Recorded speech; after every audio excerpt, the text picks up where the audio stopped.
'cause it ain't hard to explain. I love that. Oh, I love that. Live.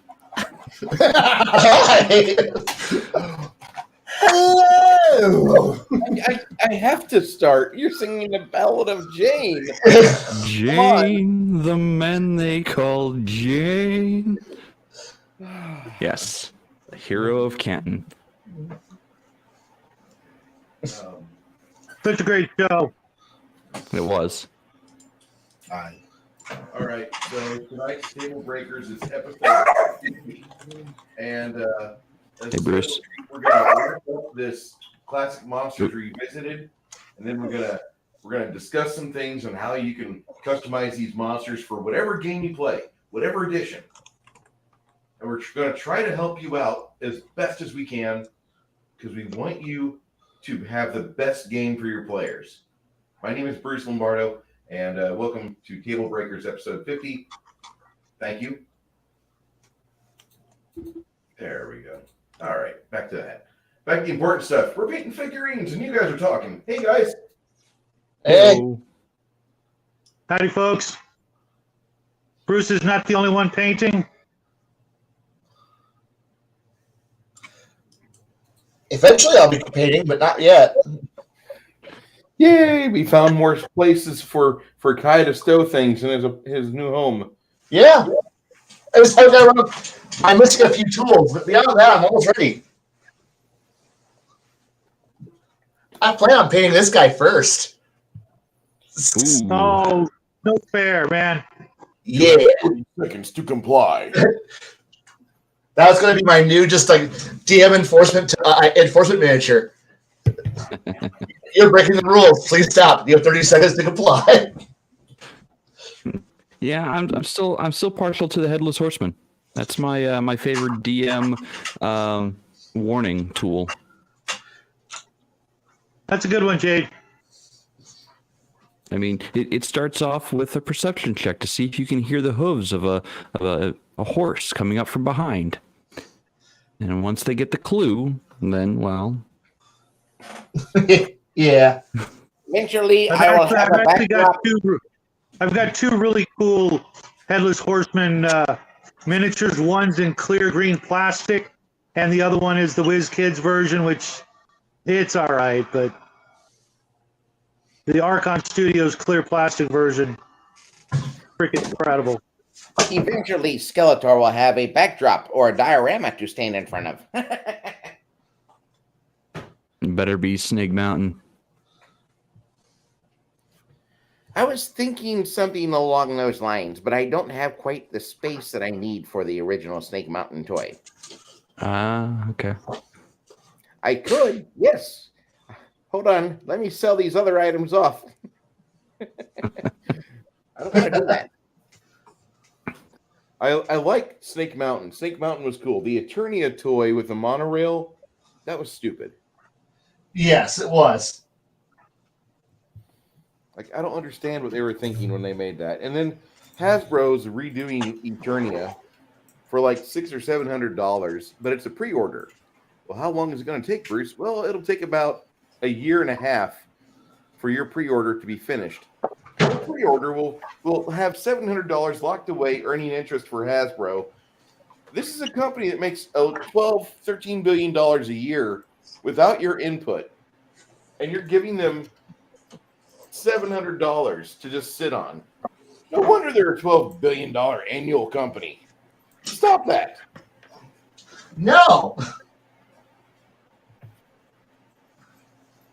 I like wasting money. Thank you very much. So do I, but I'd rather buy a bunch of Lego space stuff That's true. from the 1980s. That too is That also was for good stuff. That was some good stuff, man. You are throwing money away still, but that's okay.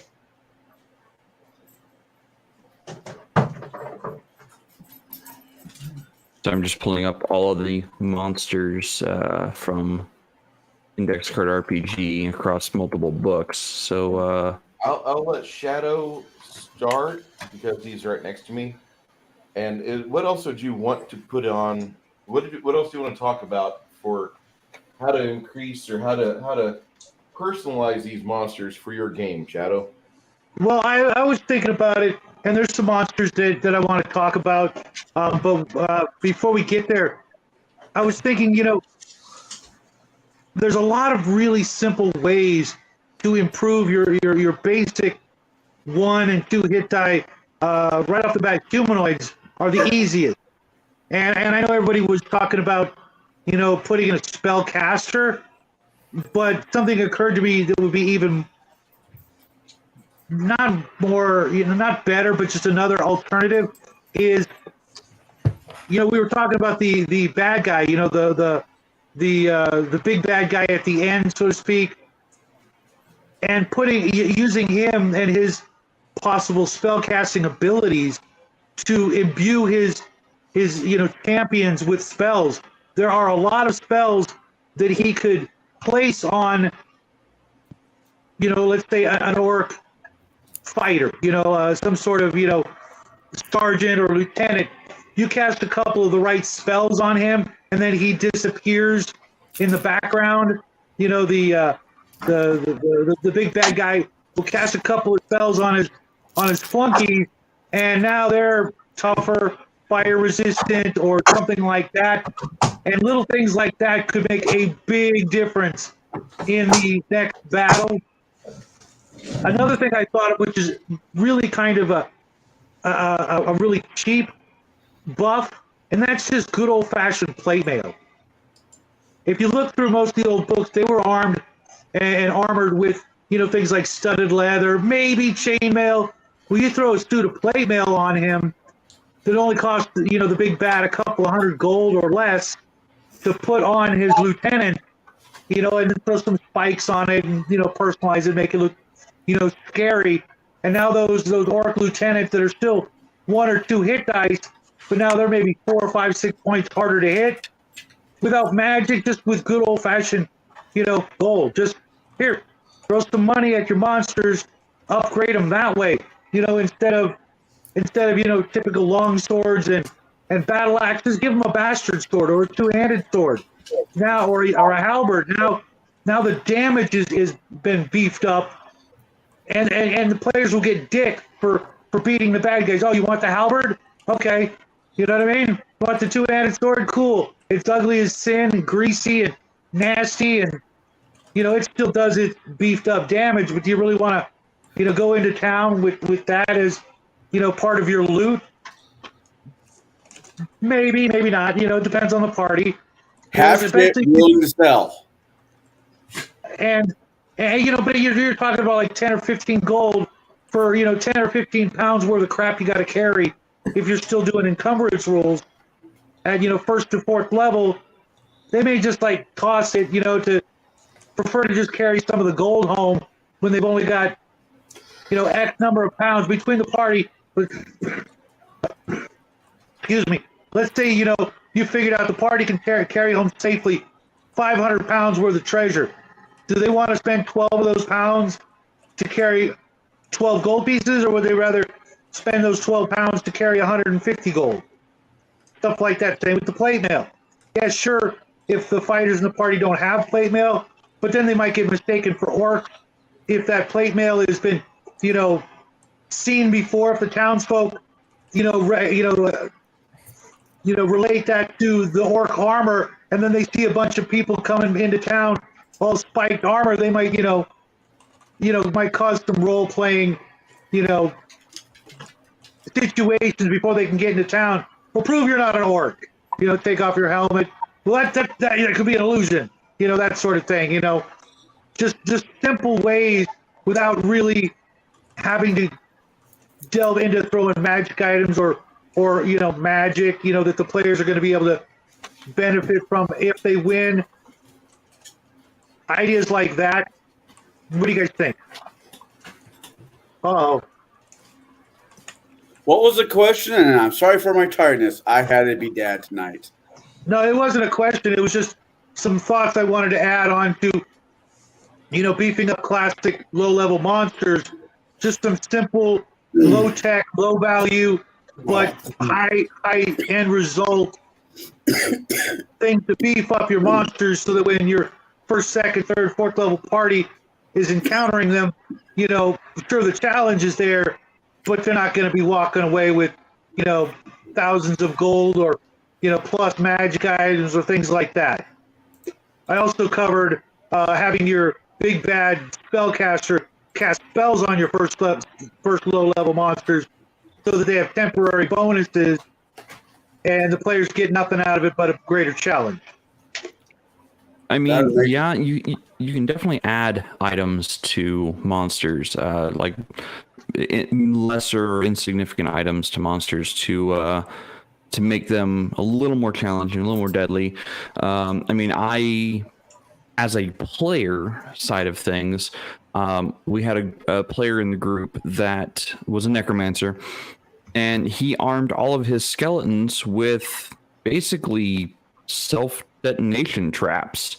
So as soon as any one of them would take damage, they would just literally explode for like 6 dice worth of damage. And there was no save on it. Sounds like a great plan.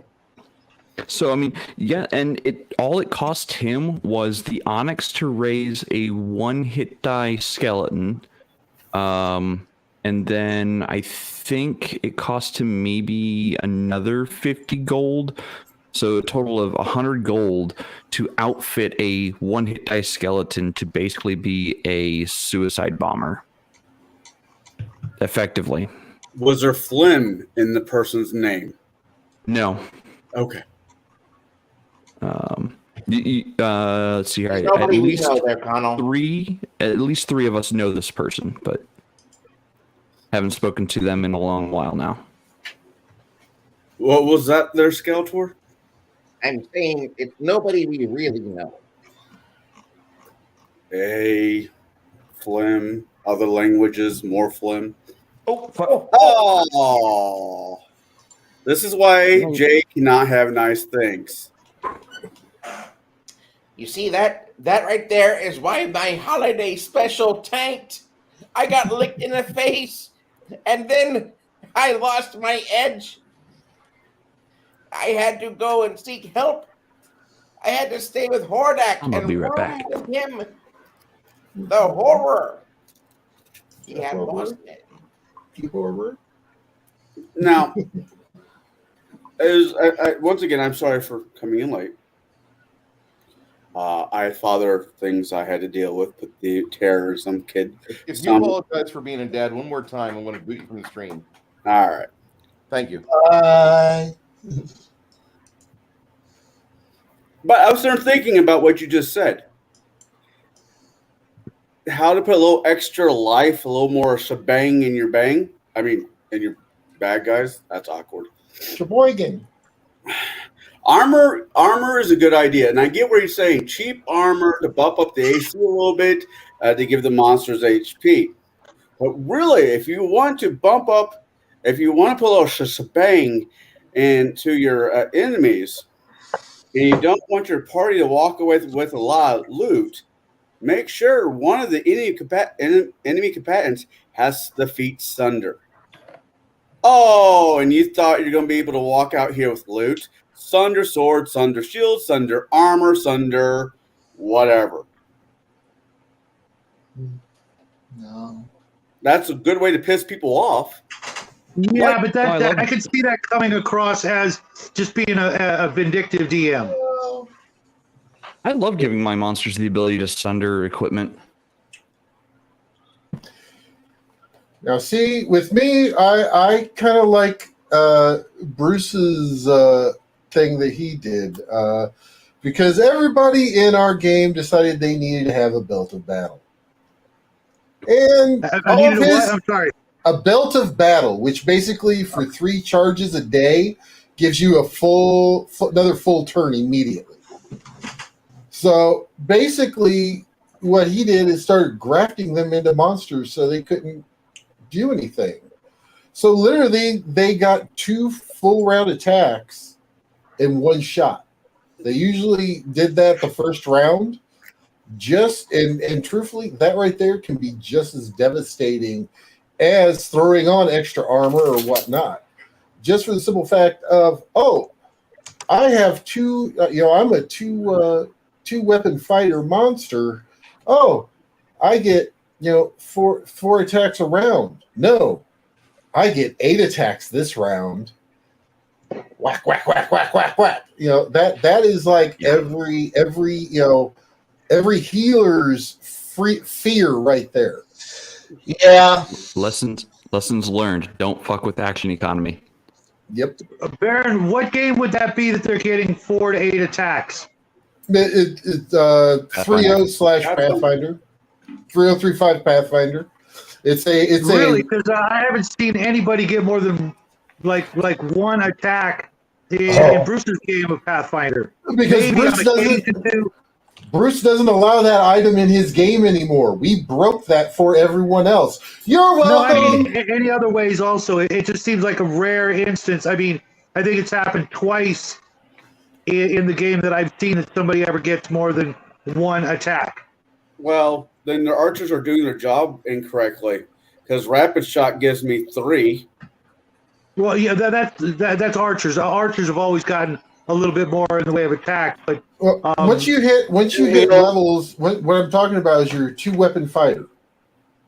So you get 2 hits with this one. You get 2 hits with your offhand. Your offhand's at a negative. It's still. But you activate that belt of battle, and you can do it all over again. So it's essentially 8 attacks. So instead of 2, you get 2 with one hand, 2 with the other. Then you just double it. At level 20, a fighter gets 4 attacks in a round. And this is the mathematical breakdown of Pathfinder 3.5. Once you hit a plus 20 bonus, you've got 1 attack at plus 20, 1 attack at plus 15, 1 attack at plus 10, and 1 attack at plus 5. Now, if you're a 2-weapon fighter with a light offhand weapon, and you've taken all the 2-weapon fighting feats, you have 7 attacks at level 20, starting at the plus, was it plus 20? I think it's minus 2 for 2-weapon fighting at that point. And then the attacks just iterate down for both sides of the attack. So most people cap out at 7 attacks. However, if either one of your weapons has the speed property, you get an extra attack. So that maxes out at 8 attacks in a round at level 20. Now I got a question. There are ways to get more though. Now let's say you're a drummer and you're bard levels, right? And you make a belt that lets you drum, an extra, let's say, a couple beats per turn. So you're going bam, bam, and these drumsticks just happen to be, shillelaghs. Does that get around the belt of battle, the belt of drummers? No. No. I see what you did there. Yeah, I see what you did there. Do you want me to pull that shenanigan on you? Yes. Oh, man, no shillelagh walking around here, boy. I like shenanigans because the shenanigans keep me and my players on their toes. But no, that is one thing. Even just giving them a magic item that is unlootable. That is a definite way because it is grafted to their skin. There is no way of separating it from the hide, and when they die, the magic properties dies with them. Or you might have monsters or beings that have been mutated on purpose to have like a scythe for an arm instead. Yep. Was this 300?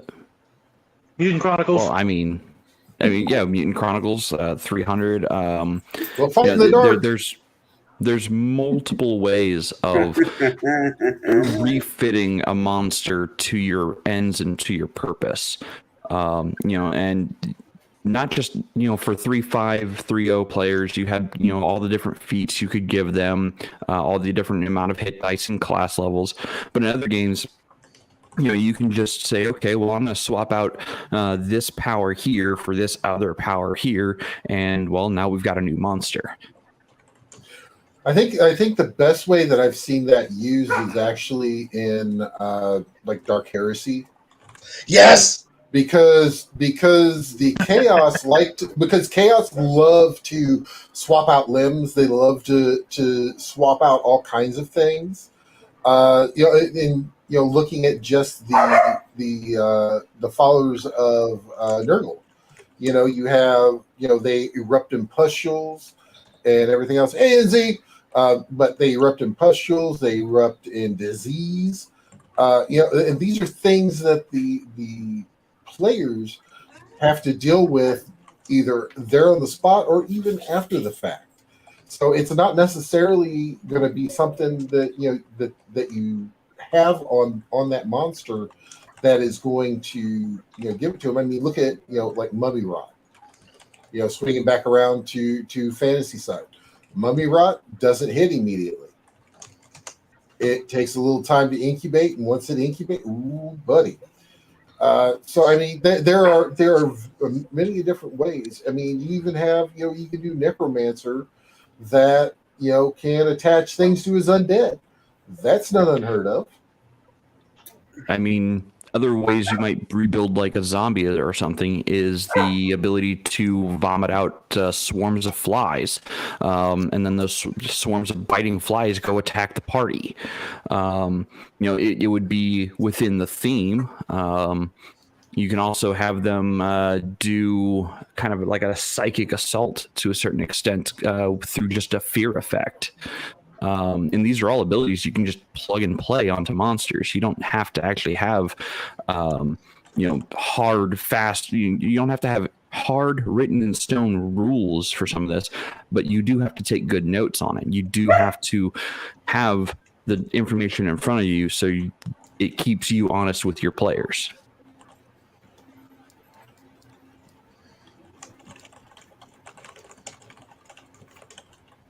What are your thoughts, Kai? Honestly, Okay. What was that? Happy birthday. Yeah, that was yesterday. Yesterday was Kai's birthday, so if everyone wants to type out "Happy Birthday" song in chat to him, you're more than welcome. I told you I was going to do that. I know you were. And you called my bluff. I did. Look, this was the only cool thing I got out of it was old TWA playing cards. Oh, nice. Yeah, TWA. Nice. Very cool. Very vintage. Mm-hmm. At this point, yeah. I mean, it's a full deck. Just look what they used to hand out on. Unlike the person that's holding them, it is a full deck. Yeah. Shots fired, man! Shots fired. I mean, given Connell's stature, he has to go for the low-hanging fruit. Yeah, when you're 2'3", that's what happens. I didn't think I could be out, socializing, actually having life by hanging out with you nitwits. I know. Isn't it great? Hey, well, just look at it this way. By Christmas time, you'll be able to fit in a lady's handbag so you can go home with anybody. Weren't hobbits supposed to be gone by this? But I'm by our age, so. Elves, Anyway. hobbits. But no, I honestly, I kind of just go with the idea that, give them I'm going to go with a version of Shadow's comment of just give them comparable gear to us and then give them enough that nobody wants to, you can't pawn it. I'm sorry. That's really, we're just so used to everyone being, super special, and it's just like, nah, you just need comparable. And players kind of go, but sure, you get a few of the pack rats like us who just kind of like I do. Like, and we're like, well, I'm going to sell everything, and then you're like, no pawn store is going to take your bloody, your blood covered dead gear, and I'm like, well, okay, but then again, I don't. But honestly, just giving your people just creative gears helps a lot. So that way they're not just running around in ragged leather and sharpened stick, and that's it. And it can go. A +1 goes a long way. A +2 goes a long way. Yeah, once you start figuring out numbers, yeah. Or the really fun thing you can do is give them all cursed armor. The thing is that at that point, you gotta try to justify Well, who's cursing it? And here's the thing: if you're looking at like undead and you're doing that, that's how they became undead. Was due to a curse. It sucked their life and reanimated them. No, just give them disease. Just give the armor some kind of disease left over from the undead carrying it. Yeah, okay. I mean, it's same as the curse, effectively. Full touch. Yeah, and that way you don't have to be throwing out your best tricks. We are talking low level here, so you start hitting them with the uber sort of tactics and strategies as a dungeon master. You're going to end up with that total party kill a lot quicker and less satisfyingly. A first level total party kill is okay, but there's nothing like a 10th level to really get the tears flowing. Yeah. Or they just happen to have these little Cupid dolls on them. Oh God. Sorry, there's a 5th level adventure, a Carnival of Cheers. Incredible tears. yeah, where they actually go to a carnival, and if they participate in the games, they get these little Cupid dolls. They have things like they all have curse effects. Yep. Which is horrible but amazing. But yeah, that you could even do that and something that they would pick up normally of just random loot. You could throw all kinds of stuff. The things that you're throwing at them doesn't necessarily have to be in that encounter. It could be something to help progress the story, or maybe something to draw them in to figure out, well, if these are cursed, where did they come from? Now, what if you have a gobbo, just a normal gobbo in a sense, but his job and his clan is to train rust monsters. Just a normal CR 1/4 gobbo. They had the ability to send a small horde of rust monsters after the party. Why would you do that? Okay, so that's Why would okay. I do that? I hate to say it, that falls back to an old adage that a buddy of most of us here came up with. Was the 1/3 CR of the old man sitting in a rocking chair with a rod of summon pit fiend. Okay. Because they Yep. get no XP off of anything summoned. They only get XP off the guy they killed. True. I'm just, give you the theme of tonight was give old Yeah, that doesn't really strike me as being all that low level, though. Rust monsters right off the bat. For me personally, they seem to be kind of more the mid-range kind of a threat. Maybe one, but even then, if you're even remotely successful, you can have what I always try to avoid is the party going, well, I guess we're done for tonight because we got to go back to town. Sorry, guys, there is no going back to town. You're in the thicket. Make it work. Well, the other I've thing, seen it happen 20 times. I've seen it happen once where the party goes, oh, we're not tough enough for this, and then they skedaddle, or they die. And that's kind of the exact opposite of what you want. You want to challenge. You got to have that happy medium between challenge and just out and out just freaking murder. I see. That's where. Now, see, I would be okay with if the Gabo happened to be a shaman, Okay. and he was your big bad at the end of maybe like a 10th level adventure, and then he were to summon a medium-sized rust monster to come out and go. Now, something like that is like a big bad at the very end of a arc.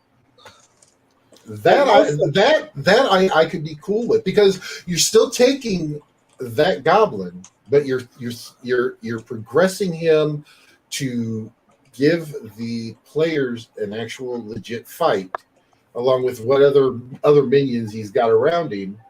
But his trump card is throwing that rust monster out and make the paladin squeal like a girl and run away. The other reason I say that is because paladins always have plate mail. They always have the most shiniest gear, and rust monsters are the bane of every paladin I've ever seen. And in the old days, they were a 5-hit die monster, which, if you're talking first, second level party, I wouldn't be doing that. That he could literally just, without the rust effect, kill the party, at 5-hit die. Don't get me wrong. I'll use rust monsters. I have no problem using them, but it's got to be an equal, at least fair, to challenging, and maybe even, there are points when you want to literally force the party home. You'll send that, red dragon flies overhead. Well, it's time to get the hell out of here because we can't, it's the equivalent of putting up a brick wall going, you can't go here. You don't say that, but you give them no other choice besides, a TPK. It's like, oh, well, if you go any further, you are going to die. So the wizards and the druids and the clerics have no way to combat the rust monster. A couple magic missiles. It has nothing to do with the rust at that point when you're talking 5-hit dice, because you're talking the equivalent of sending a 5th level fighter against, 3 or 4, maybe 5 first, second level characters. After he's killed 2 of the party members, he may be half wounded, but it's all over for the party from a single rust monster that didn't even have to use its rust ability. That's how I'm looking at it. It'd be like sending a 10th level orc to fight, a CR10 against a CR5. Essentially, is what he's saying. The CR5 being the party. Right. So, just the disparity between the two. Like I said, I see where you were going with it, but I would look at it more as this is the end of the arc. This is the big bad. This is the go on. This is where they're gonna they're going to come out the hero, or they're going to get just eaten up and spit out. Well, in rusty chunks. Now, since I run 5e, I'll speak for 5e. The rust monster, as I'm looking at the stats, is not even a full CR. It's only worth 100 XP. How many hit points? Well, that's 5th ed. 27. AC 14. Tell me a second level or third level fighter that can't just smack the shit out of this thing and be done. Okay, that's a different system. That's why. Yeah, you're talking 5th ed. You're talking 5th ed. I get it. We're talking more of the earlier editions. Well, that's fine. I'm gonna talk from what I'm running right now. Unfortunately, it's 5th edition. And okay, so we didn't have the same frame of reference that you did. So I can look in Pathfinder. That's not a problem. To you, a rust monster in 5th ed is you kick it in the face at level 1 and it's dead. In 3.5 and Pathfinder 1E, it was I think a CR 8. And it would literally dissolve metal upon touch.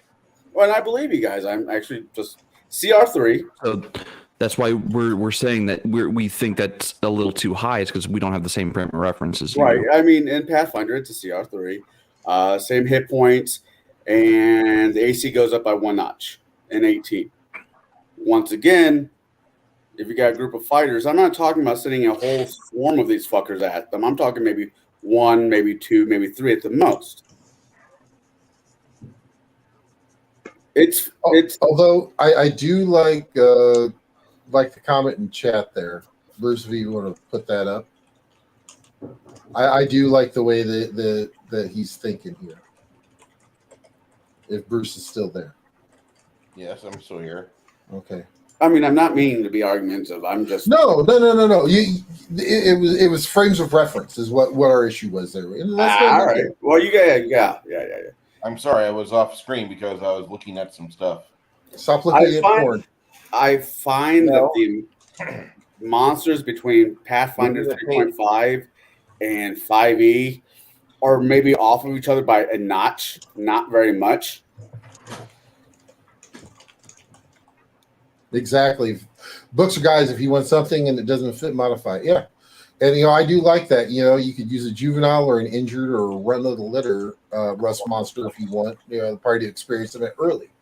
You can definitely do that. This is the thing. You can also. I know we're talking about classic monsters, but there are also using them later on in the game. But you also have classic monsters that are higher level that you could actually reverse this. Yep. And have them for lower level. Oh yeah. Yeah, when you said baby, I was thinking, everything from baby dragon, which, depending on the system might or might not be a thing you'd want to do. But, baby other creatures, baby basilisk, or, something like that, might be a way to go. A baby minotaur. I know you don't like Pathfinder that much, Shadow, and a lot of people don't because of the heavy rule set. But Pathfinder has some very simple templates which you apply to a monster, and you can change basic things about it, like dropping a hit die or adding hit die, adding a couple abilities, and it takes about 3 minutes if you know the system. 3 for a baby dragon or baby basilisk, or for a young rust monster. It wouldn't take that much. And likewise, giving it a Colossus template and adding the hit die and saving throw additions, all that takes you about 10 minutes. Well, I wouldn't go as far as to say I don't like it. I mean, I'm still in the game, Bruce. There are things I despise, but there are things I despise about AD&D second edition, etc. Everybody's got their own, things they like and dislike, and I'm not going to go into it. But my personal frame of reference only goes so far, and I'm trying to learn these things. If someone would loan me copies of 3rd, 4th, 5th edition, I'd read them, and I'd be able to pick them apart, what I like, what I don't like. It's just, I'm not shelling out good money. If I'm going to buy stuff, I'm going to buy stuff I want to keep, that I already know I want to keep. What's kind of funny is that I've given 3rd edition and 5th edition and 4th edition books to players, so they have an idea of where the game has gone and came from, and earlier editions too. I've given so many second ed players handbooks out. It's not funny. At Egyptian campaign of all places, but I will say that the new players, they play 5e, they play an OSR game. The game that they come back and they're like, why didn't 4th edition fly? Because there's a lot of things in 4th ed that work really well. But what didn't fly about it was the fact you have a good system that's got nothing in common with the history of it, and it has the words Dungeons and Dragons on the cover. Mm-hmm. And that's what tanked that entire system. I've never seen that before or since. Well, the thing that instantly made me dislike anything called 4th edition when it came to D&D was and I may be oversimplifying it or not knowing the exact rules, but I heard that in 4th, the players were allowed to tell the DM what they found in the way of treasure. That's never going to fly. Yes and no. It's more complicated than that. It wasn't so much that it's what they found in the treasure. They were given a range of. They were given a specific level of items from which to choose from, and those items came off of a list. So the game master knew everything that was on the list, so nothing was going to be a surprise. But when they started doing loot, it wasn't just random loot. I mean, the game master, obviously having full control over the game, could assign random loot, sure, but there were certain gear sets or whatnot that were designed for specific types of play or specific classes, and players wanted a little more influence over what they got. And so that's what led to that. It's not that the player was dictating to the DM what the loot was. No, the DM said, okay, you open the chest and there's loot in it. You get to pick 3 items from this list, 2 items from this list, and 1 item from this list, or just 1 item from this other list. So the game master limited what the choices were, but the players still had power of choice over what they got. And was this an always situation? No.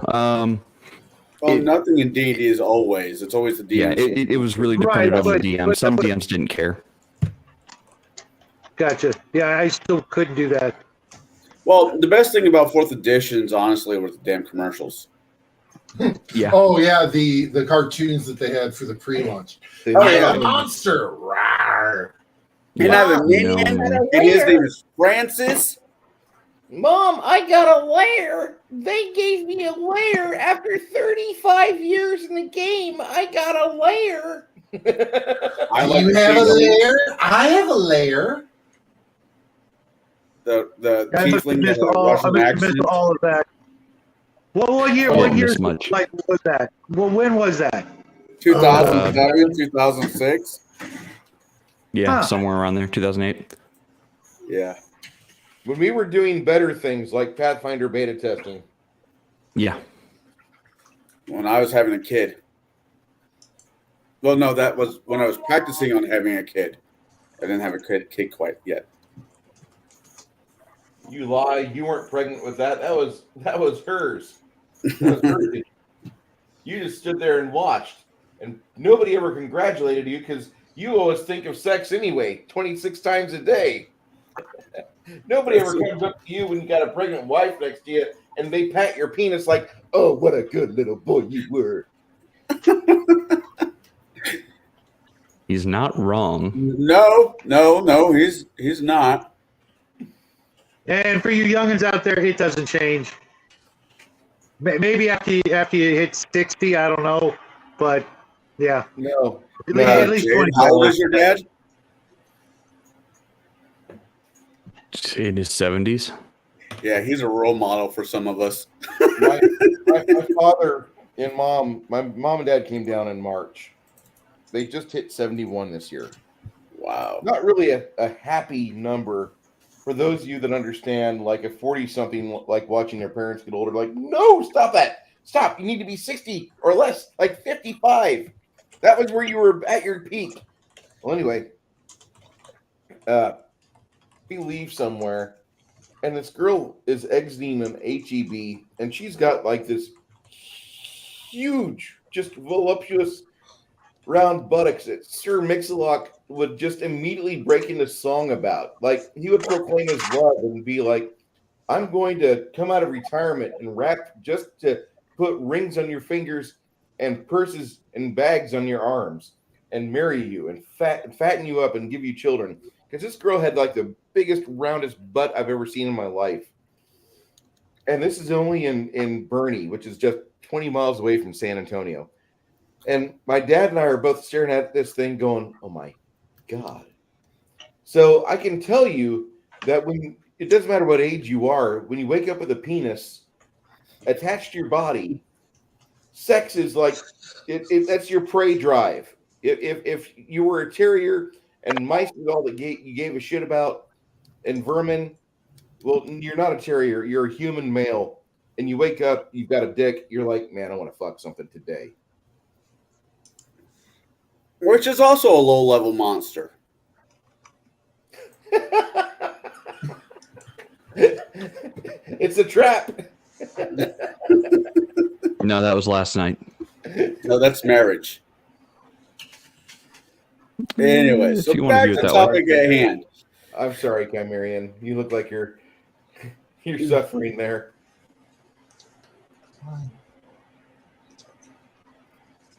You're also muted, it appears. No, I'm not actually. I'm just being Okay. quiet. Okay, you're just mouthing the words. Gotcha. So I got to ask, aside from shamans and grafting was an item they did in 3rd edition. It was a way for you to instill a magic item into a monster or a character. But if they were ever brought down below 0 hit points, that item broke. It's over. It's done. That starts getting way closer to like when you start getting into not the fantasy genre, but you're starting to get into cybernetics or weird biomodification, like some weird flesh crafting, shit that came out of a drow supplement from a third party that now you got weird biomodifications where it's like, ooh, we're starting to get into like vampires and meatsy territory of creepiness factors that's happening. And or if you're playing with Pathfinder and you're playing with the Iron Gods campaign in Path, where you start having going, well, weird spaceship crashed a long time ago in Mountain. Now everyone's got cybernetics in fantasy. Yes, that's a thing. It's a fun book. Expedition to the Barrier Peak? Pretty much. They took it and they advanced that by an nth level, because Expedition Barrier Peak stops out at like what, 10th level, 12th level by the book. Yeah, 10 or 12, yeah. Yeah, but and after the Iron Gods campaign pack, they expanded it much like how Kingmaker was expanded into the campaign book, unlimited campaign book, like awesome. They also took all the weird shit that came out of that sector and then put it into the tech manual. And now you sort of go, now you have weird biomods and shit, and I'm like I've got other crap from other books, and it's like, wow. It's like, now so if I really want to go into the Full Metal Alchemist, automail, or I want to go into Iron Kingdom's, mechanical arms, and everyone's grafting weird shit to themselves, and it's like, wow. So I've got a goblin, I've got a kobold or a goblin who's got some weird grafted on shit.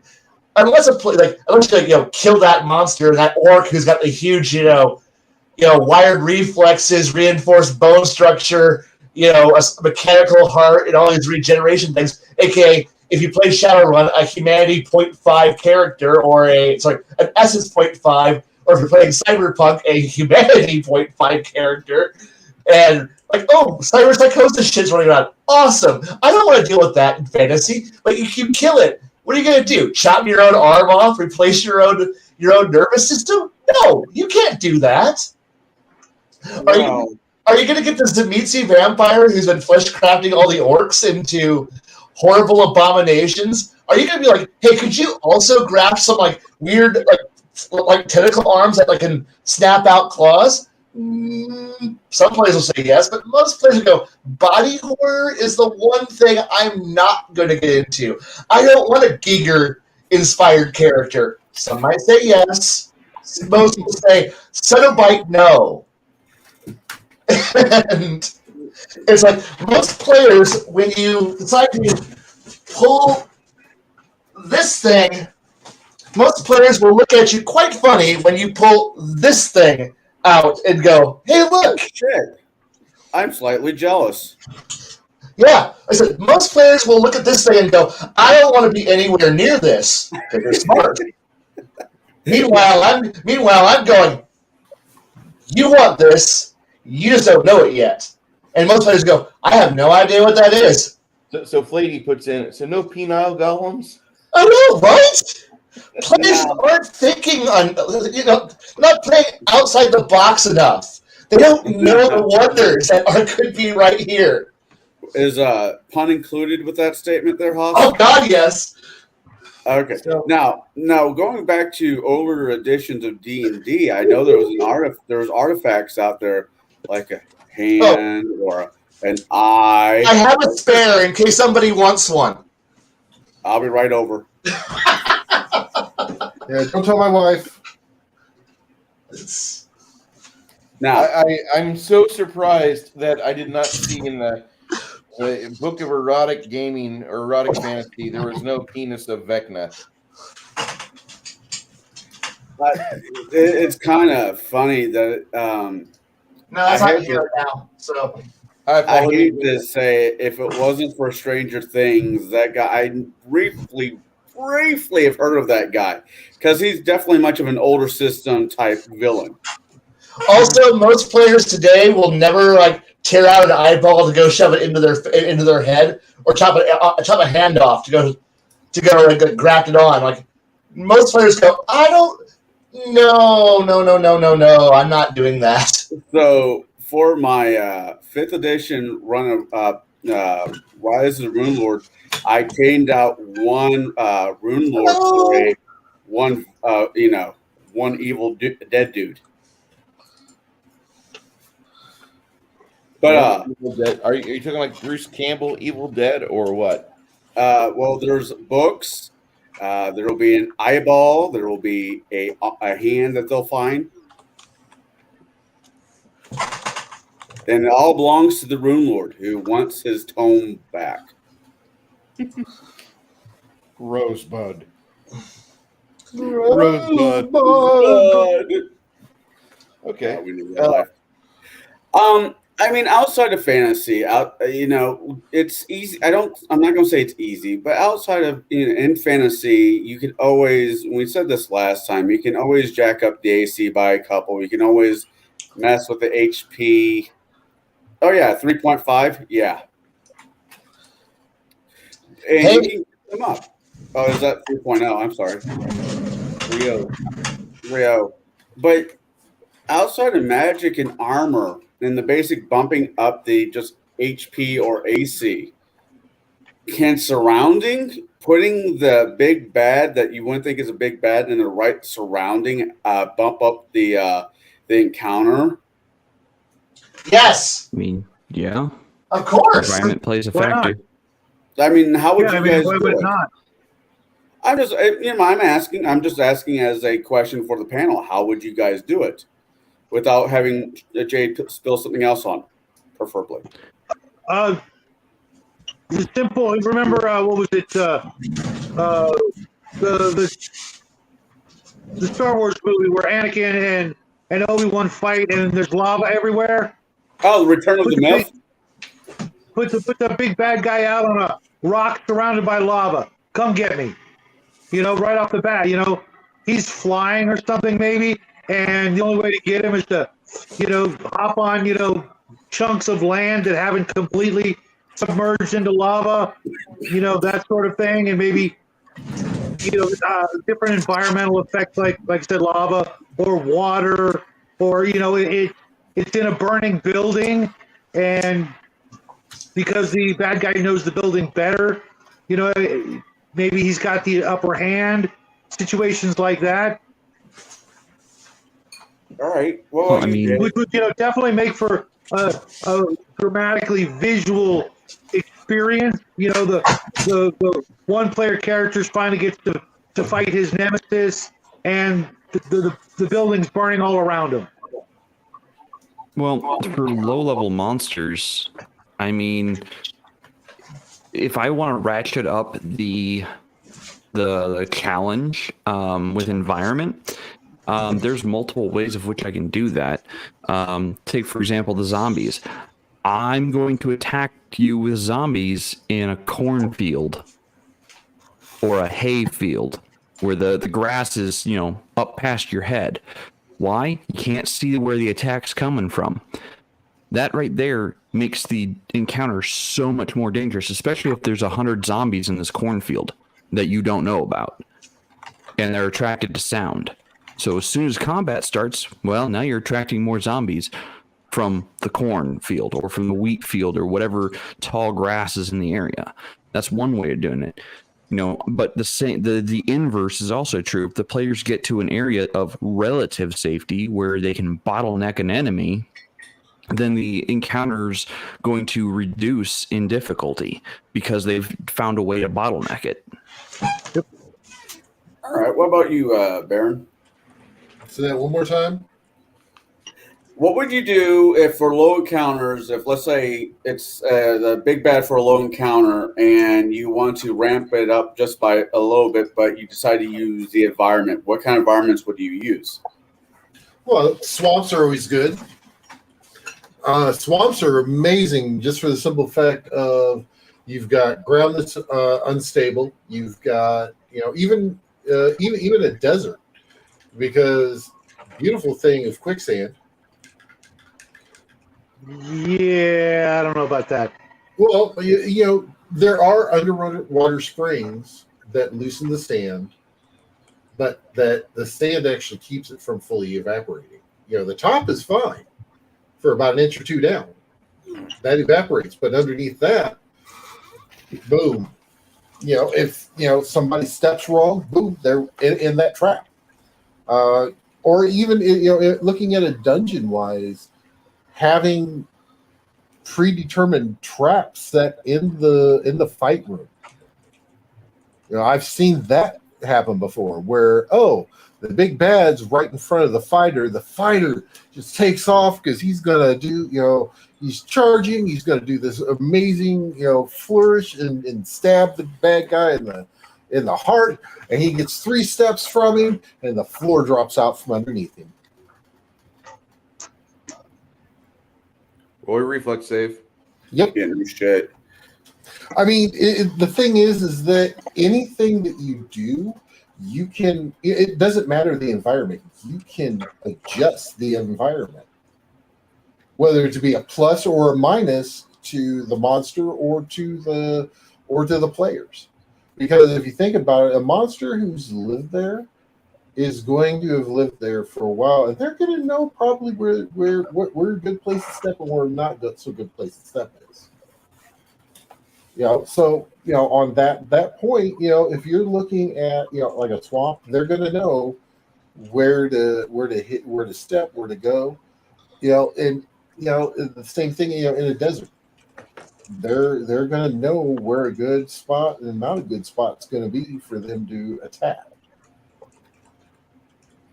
It literally, if you can actually use the environment to help the actual monster. It comes back to the old adage of home field advantage.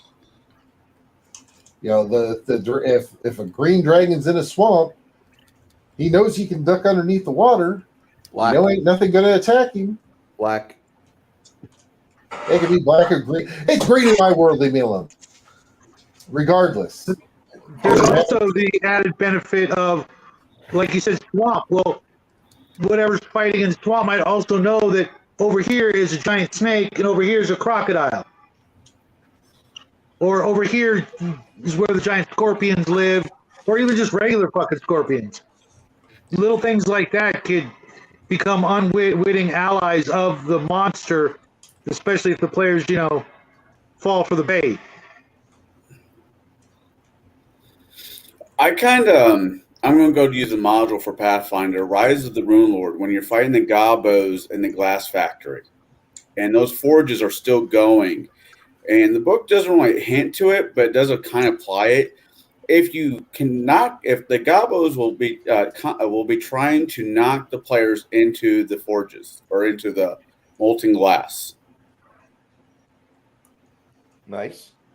I might have killed somebody with a group of gobos and chucking his ass in there.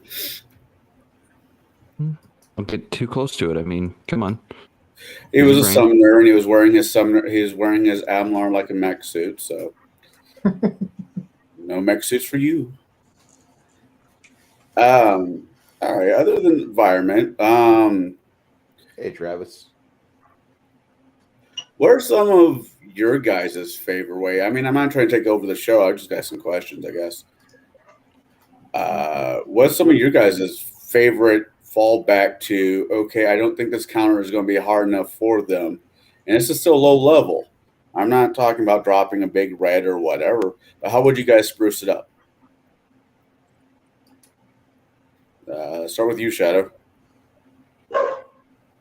We've hit a crap ton of those very same notions.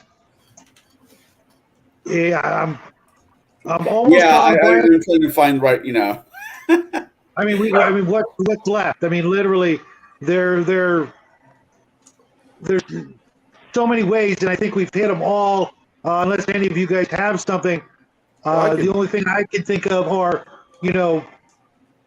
pulling out those. I was just looking in a particular monster manual for the rarest of the rare type of monsters. Even at the low levels, they're monsters that your players have probably never heard of or looked at and went, I'll never run into one of those. just the weird oddball monsters like the flump. You know, back in the day, that was like nobody ever threw it against anybody because one, it was lawful good, and two, it was like why, you know, It lives in the Underdark. Or the boggle, you know, it was a blatant ripoff of Gollum, and nobody ever threw those out because it was just like, why is this even taking up space in this book? This has got to be a freaking joke. It was in a module back in the day. I don't know about the flump, but there I would pull out those really oddball, just, you know, crazy ass, dumb, weird, whatever kind of monsters that you know your players have never run into. Describe them as well as you can. Really, really go into the details and try to sort of throw them off with that, making them think, you know, like, for example, bullywugs. That was a thing that was never used in my experience. I have never run into them, and I've never run them as monsters. And I was listening to DM James a while ago, and he uses those things like freaking, like they're his best friends. You know, they're just, he's constantly throwing them out, you know, at any given opportunity. And I'm like, I'm going to go look those guys up. And, you know, I was listening to him talk about them. Like, yeah, you know, if I threw those at my party, or the Gripply, or some of these other weird, you know, monsters, my players wouldn't know what the hell to do. How about a Sioux monster? You guys ever run into one of those? No. Can't say that I have. Or a cat? There's a whole bunch of monsters out there that you probably never run into. Use those. Pull something just, you've never used it before, use it now. You know, find these really oddball critters and see how your party reacts. They might, you know, you might be able to freak them out because they thought they knew everything, and suddenly, you know, you're using them like you've run them 1,000 times before. You know, backwards and forwards.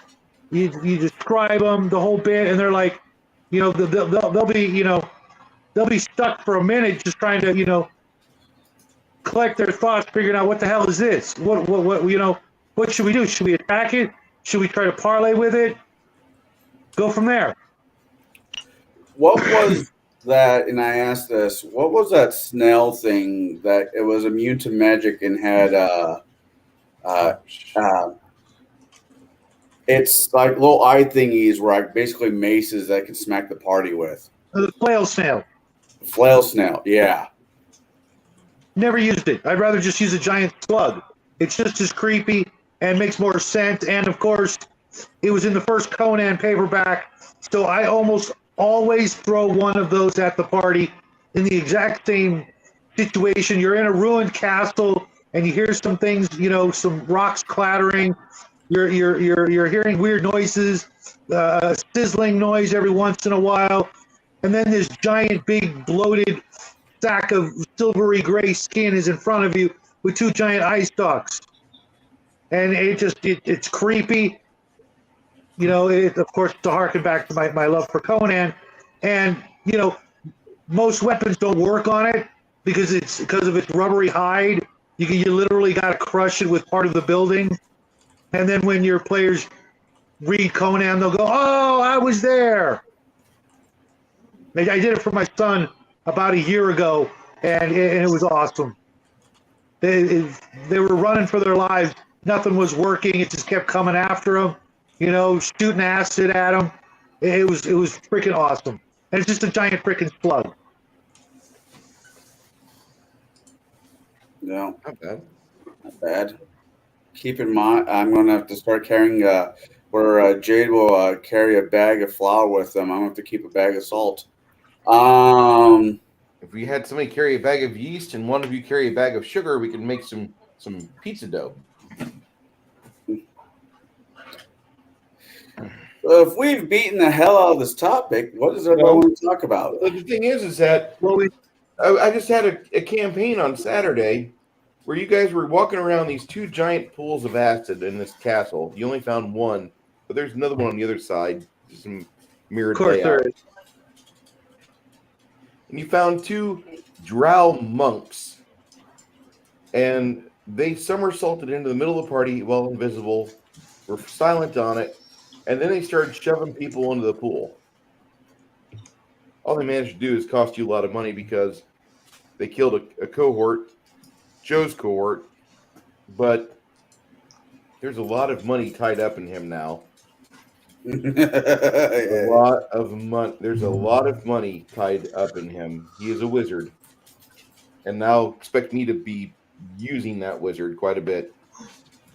But I'm saying that you guys got chunked into the acid, and that is a counter for it being just, they weren't really super high level. They were about your level. There was two of them, and once the distraction went away, life returned to normal.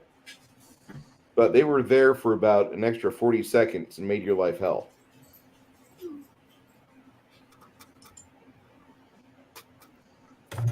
Unless I ran that wrong. No. No, it was more of the concern about getting in the acid that was the issue. Everything else, I told him you're going to die, and he died. The monetary loss or the items, possession loss, that was the only fear in that situation, for me at least. I don't know about everybody else in that game, but it was a pain in the ass. It was definitely a pain in the ass, but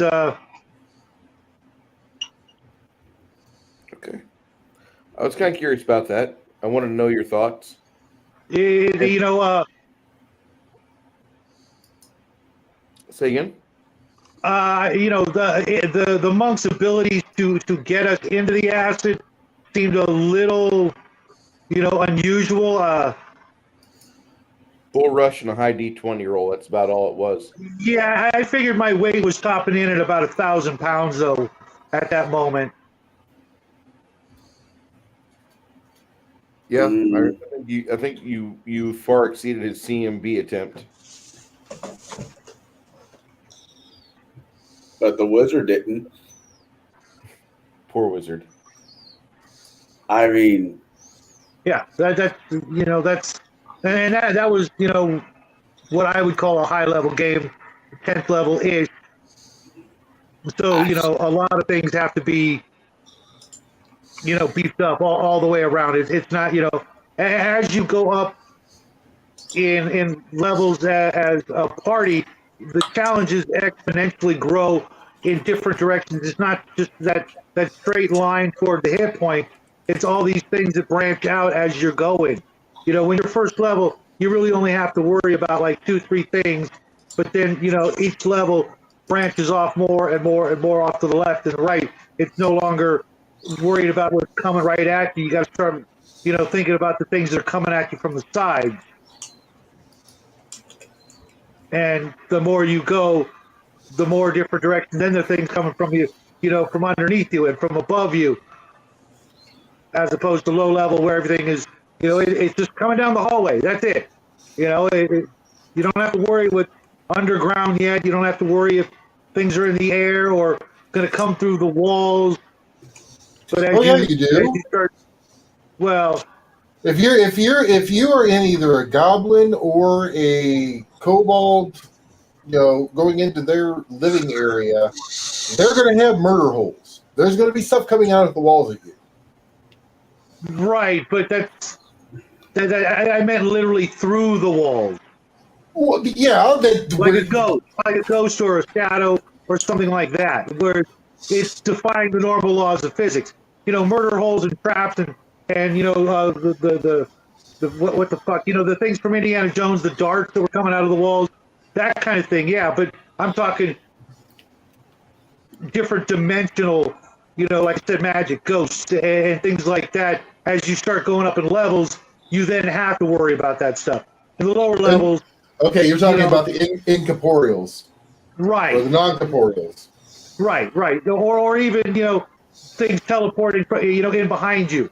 Or, coming up from under the ground like a bullet or something like that. In the beginning, you don't have to worry about, most things. You're kind of on a level playing field, maybe outnumbered, but it is kind of, you're kind of still in that realm of believable threat. The higher you go, though, that's when you start, the walls themselves can freaking attack you.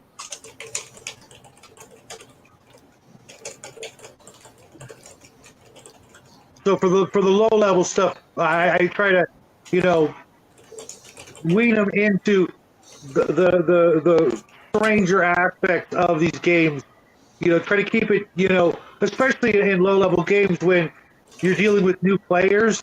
That's the biggie for me is getting them used to all the normal stuff before you start throwing in the hardcore magical stuff. If it's their first time playing and you got a first time magic user, serious baby steps, or you've just lost a player or a group because you're throwing these metaphysical concepts at people who just normally watch TV and now they want to play D&D. I agree with that. So how about we throw out some more of our favorite weird ass monsters and why we like to throw them out there.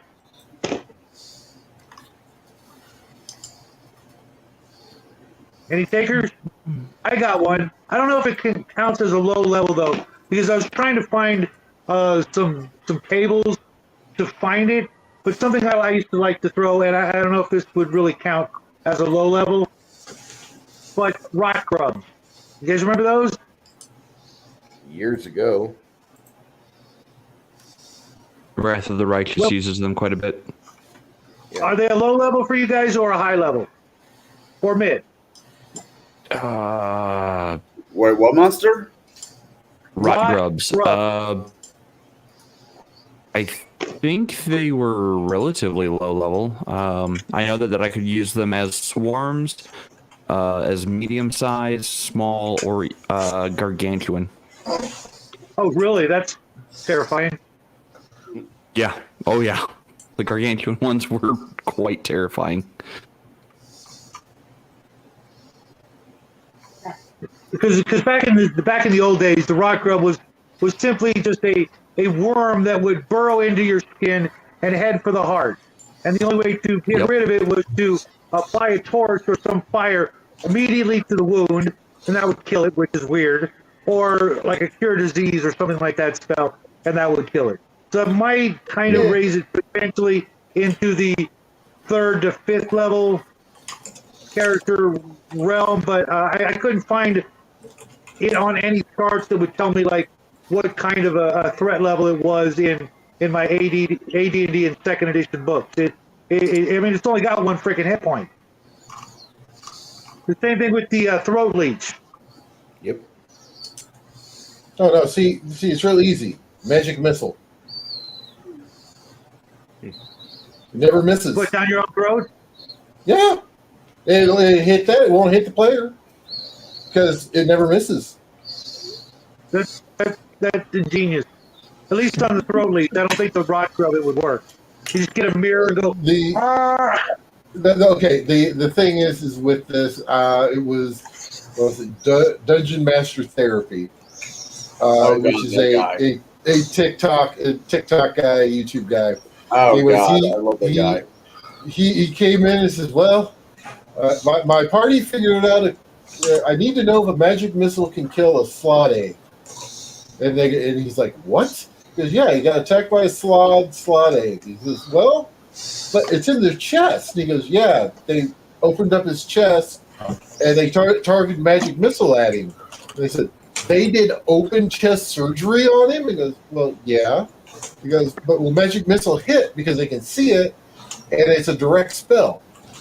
Absolutely, that would be no question. It's just would he survive the open heart surgery is the real issue. Yeah, exactly.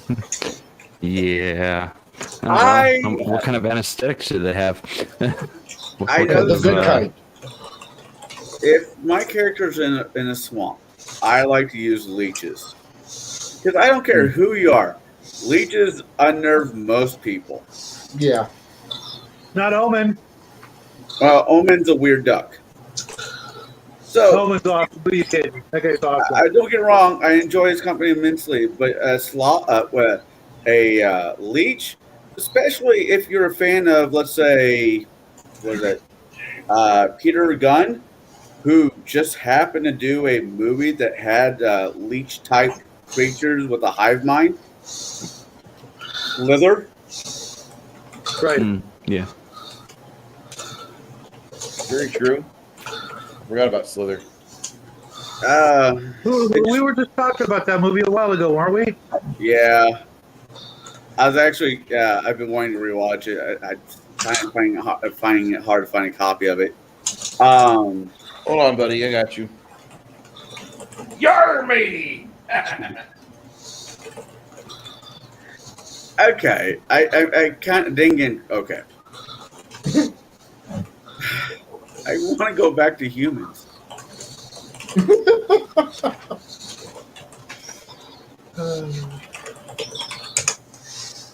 Because what if your humans are pirates?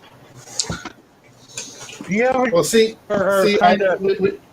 when you talk about like leeches, there's a game called Green Hell, and it's a game on the PC. And anytime you get in the water, you have to check your arms and your legs, and then pick leeches off because they will affect your health. I keep thinking, okay, there's an old Stephen King movie called Stand By Me, where one of the kid has leeches in a very inappropriate and sensitive area, and so that kind of did leeches for me. It's like, yep, nope.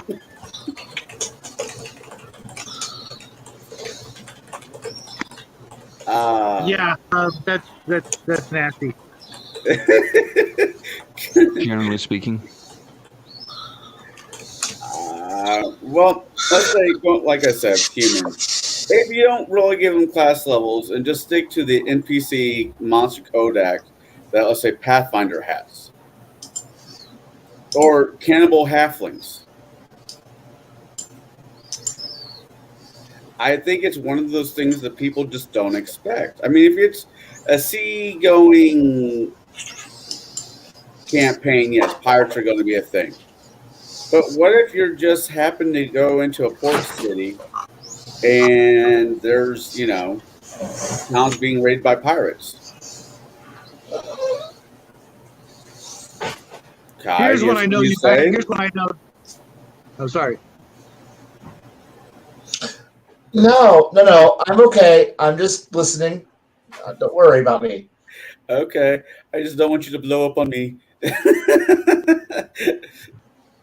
Have you guys ever heard of Kill Kittens? No. I've I've heard of Secret Hitler. Does that count? Okay. Is this Exploding Kittens? No. This is from Arduin. Your characters are going through a town or even the forest or whatever, and they see a poor little kitten just sitting there meowing at them, right? They pick up the kitten because it doesn't resist. It then injects these unnaturally large claws into the victim with a massively powerful paralytic poison. The player goes down. And then out of the trash cans and nearby come dozens, if not scores, of their brethren. Wait, I think I've seen that. It's called a musical? I mean, it's a musical called Cats? No. That's just one of the more famous Arduin critters. The illustration for it is just beautiful. If you guys haven't picked up an Arduin book, I'll try and help you guys out later. But it's chock full of just some of the most devious creatures out there. How about air sharks? Okay, imagine you bust down a door and you're greeted by a shark that's floating and swimming at you. Wait. I think I saw that on a Saturday Night Live skit. No. That's the land shark. These are air sharks. These are air sharks, and they're no different than a regular shark. Okay, but it's in the air. Now, I've seen those before. They're in Doctor Who. Yeah, that was a Tennant's era. No, that was Matt Smith. That was probably taken from the pages of Arduin. No, it was before Arduin was put out. Arduin was put out in 79. I don't know. Oh, trust me, I know my Arduin. I've actually got miniatures that are older than that Doctor Who run. Now, Sometimes they're actually tamed by goblins or kobolds as thieves. now, it's from a third party person, and I gotta see actually how balanced it is. But I came across a new. Speaking of cats, I found a new creature I want to send on my party. It is called Cat Sith. You just wipe your shoes off and you'll be fine. That is basically the Lord of the Cats that works for the Winter Court. Oh God. No. No. And going back to the air sharks real quick, they're only like, whatever hit die a regular shark would be, depending on you can choose the hit die of them basically. But that'd be cool. when they do finally kill the sharks, the reason they stay afloat is because of a gas bladder that will explode. Oh shit! Also causing damage. So right off the bat, your players are running down the hallway screaming because sharks are coming at them. And then if they finally do manage to defeat the beasties, then they blow up and get shark guts all over them. And a couple of D6 of damage. I still think that my Cat Sith might be a tad bit more dangerous. Well, oh yeah. That's a hugely powerful sounding creature. If you guys remember the Cat Lord from first edition, he was the Lord of Cats. He had like 99 freaking hit points. I'm talking about 20, 30 hit point monsters, maybe even less if you want to throw some Makos or some little sharks at him. Yellow sharks. About a couple weeks, maybe a week ago, maybe 2 weeks ago, I sent you a picture from 5e where it was a crossbreed between sharks and rabbits. Yeah, I think I remember that. That reminds me of the Thunder Bunnies. That's another Arduin nasty. It's basically like a jackalope, but when you encounter them in the hundreds to thousands, and you hear them off in the distance, them thumping their feet before they charge, and then you just see ears as far as the eye can see. They're only going to do like 1 or 2 points of damage each, but. Hey, Shadow. DM James wants to know if your sharks have freaking lasers. That's only in my Traveler campaigns. All right, we need Victor on here so I can say, "How about no, you crazy Dutch bastard."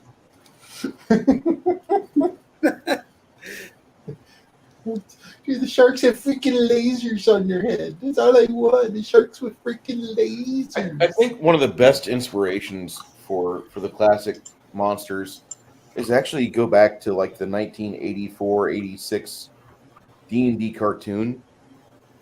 Oh yeah. Oh yeah. That was where I first learned how to talk like a boggart. I saw that episode, and for a second, I thought I was watching Ninja Turtles because, like a weekend before, the Ninja Turtles met up with the Leatherheads, or whatever the hell those frog mutants were called. I'm like, wait, I think I've seen this cartoon. It was Ninja Turtles. Nope.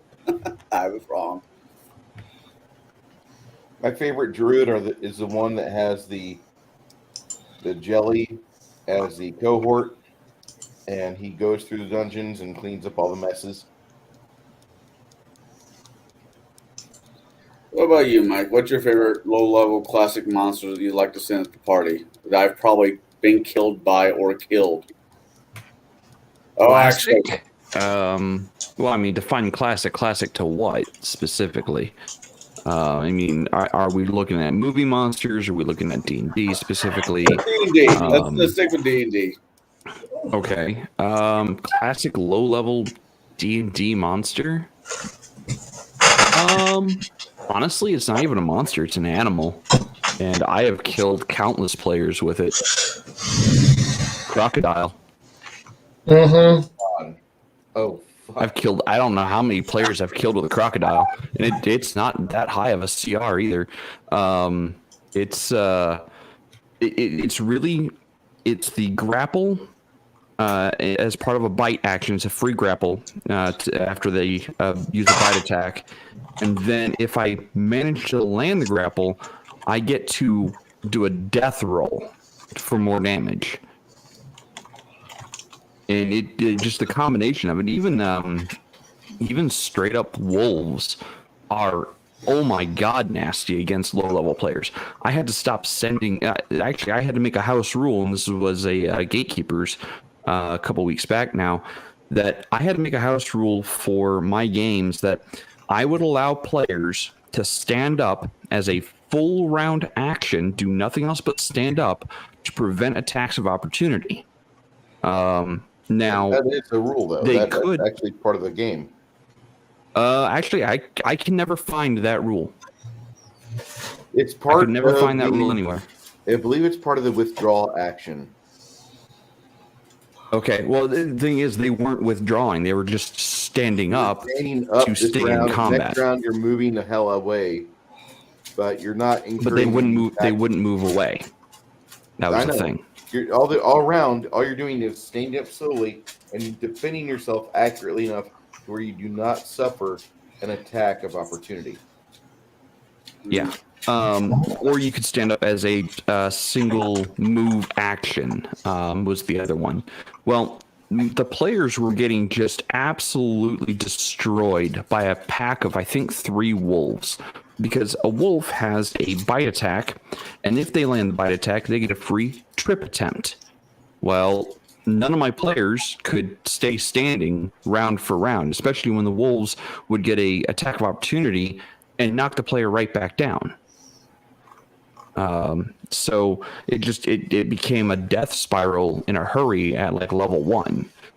So I mean, I like throwing just animals at brand new players because I need to know how they're going to react to battle tactics against things. This warms my heart to hear this.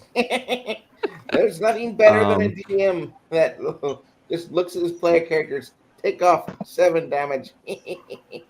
Yeah. I mean, I can't tell you how many players have died to a crocodile or a wolf, either one. Yeah, I was actually going to bring this up, but I got distracted here with house shit. Yeah, there's a lot of good, just regular, normal animals that can really throw a wrench into the plans of even the best parties. Wolves and crocodiles are great examples. Coyotes, things like that. There's just literally the sky's the limit. You know, you could, a murder of crows, things like that. Even some of the more, like the smaller things, like regular scorpions, poisonous snakes, poisonous spiders, things like that. You know, 1 hit point creatures that can really make it, hard for your players to get a good night's sleep if they don't know a few simple things besides just having a lit fire around the camp that will.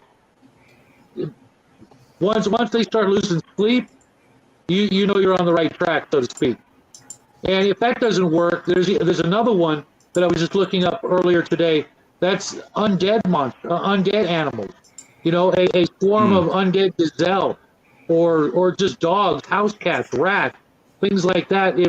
If you've got a low level necromancer in the area that he's dealing with, one of the first things he's going to look at is I eat food, and that food is animals, and when I'm done, I've got this pig skeleton. Animate, half a dozen pigs, a couple of cows, some sheep, horses, whatever, just regular animals that are now, skeletons. You're looking at something that's going to be, at the very least, memorable. The next time they go, shopping for food in the butcher section, they might be thinking about, that necromancer. Well, That gives me so many ideas. No, I like the idea in chat. What did I miss? The party breaks for the night on top of a small nest of soon-to-hatch rust monsters. Eggs look like rocks. Yeah. Hey, speaking of chat, somebody Oh, here it is. Travis, what did you mean about that PDF? I'll tell PDF you. were you talking about? I'll explain it to you later. Well, I knew what he meant, but I didn't know which one he was referring to. Now, I've had a DM that had the. I'm dead turkey. I had a DM who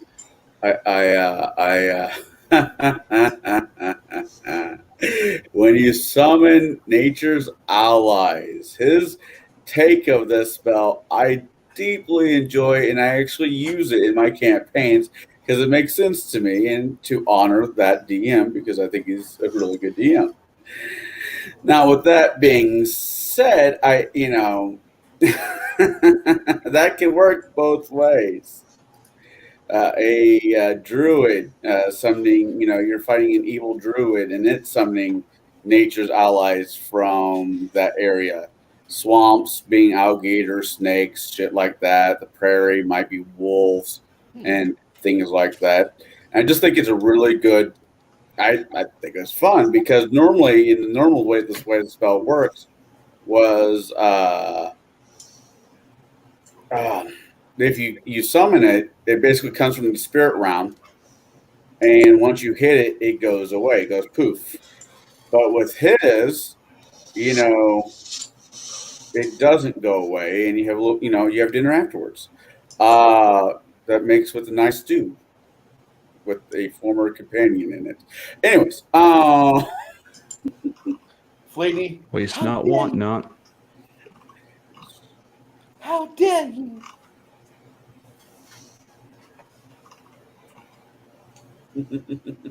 So, what other questions do you have, Andy or Connell?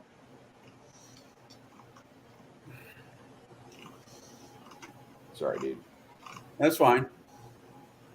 I'm sorry. I off on my wall there is an action figure of the Crow, and from Brandon Lee movie The Crow, and he's kind of in the same. That's the only Crow movie that was ever released. I don't care what you have to say. Okay, that's fair. And he kind of looks like he's doing the cross dance. So anytime I have questions, I look up at him. That's blasphemy. Anyway, so what do you do when you're dealing with somebody who has familiars that they use to watch the party?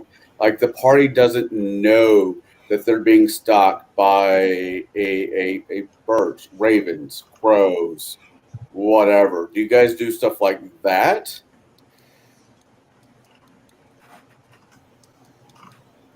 I know that's such a weird question. It could be answered better. I'm sorry. I mean, it works like the scrying spell. Eventually, they're going to notice something's up.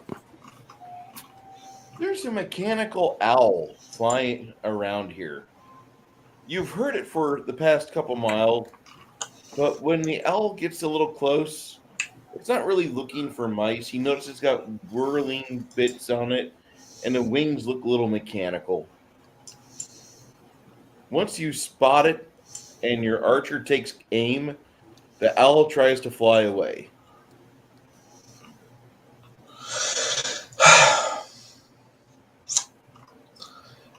Yes, Carl? From experience, most players do not run and don't try to run a very tight ship when it comes to surveillance. It's not paranoid enough. I'm used to running with groups who will be constantly running, like before camp, we're like running detect magics, detect lives, trying to like narrow down where targets are. We will murder shit and then back trace it, and then we'll try. And this is why I guess this is gonna be a little sidetrack on how paranoid players who are afraid of this exact problem act and function, where we will. I know a lot of us play this game because we want to be all magical, fucking bullshit, sparkly wonder people. But because people